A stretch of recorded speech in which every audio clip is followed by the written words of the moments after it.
Hi, I'm Stacy with the Barnes Group. I'm going to be demonstrating what we call baby lights here today with you. I've already started with a little bit of the foil work. As you can see, I'm doing a little bit of flat foiling here. So I'm going to go ahead and follow the angle that I've started with here just to give it a little bit more of a natural look.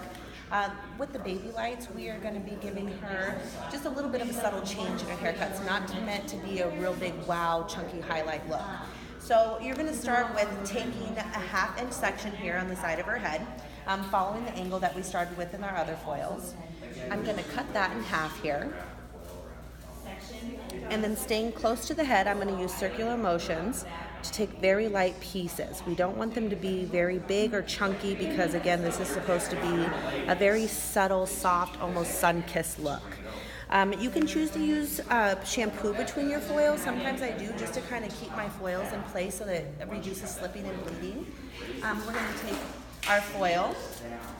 I use the end of my comb still, place it flat against the head, and holding taut with the hair.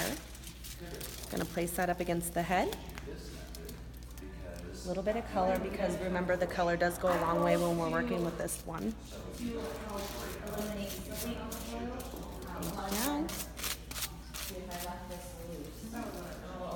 Stacey, I noticed you're using a plastic rat tail comb. Do you traditionally use that, or do you use? I don't normally. I would rather use. I can use this when I'm doing chunkier highlights. I would rather use a comb that has the metal end on it, just to give us smaller sectionings. It's a little easier to work with.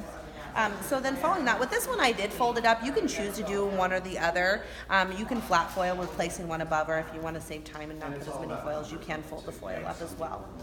So then with the next section, I'm still going to keep that angle that I did from the previous sections, taking about a 1/2 inch parting. I'm going to cut that in half, and this time using my lightener because we have decided to use a 3-in and the gloss seed for our low light, and then some bleaching for the V-lights. So how do you determine how big your subsections are?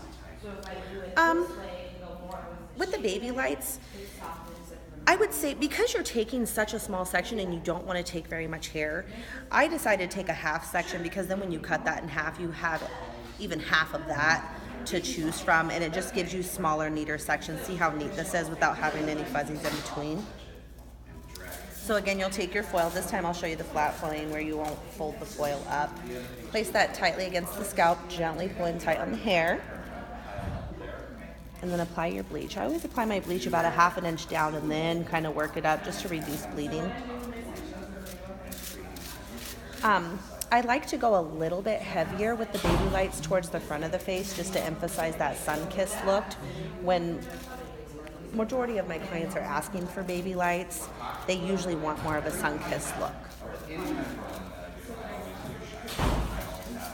And then with the flat foiling, if you want to just neatly place it on there and then use your rat tail comb to just kind of keep it in place. Excellent job.